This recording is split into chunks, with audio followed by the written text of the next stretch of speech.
Honorable CM na kaurapna akhoi masi akhoi amabu blame game gi wan nataba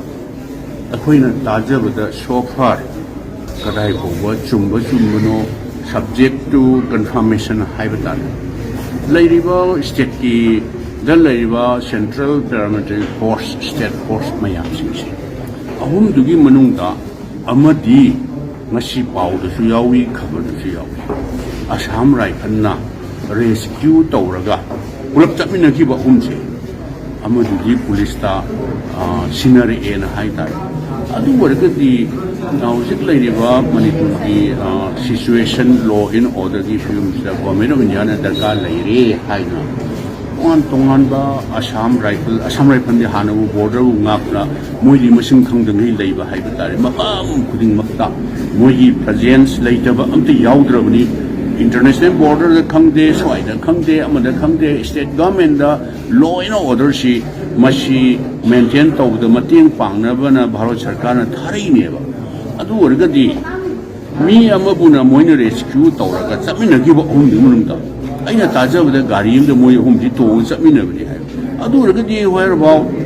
lehoriba ani se moina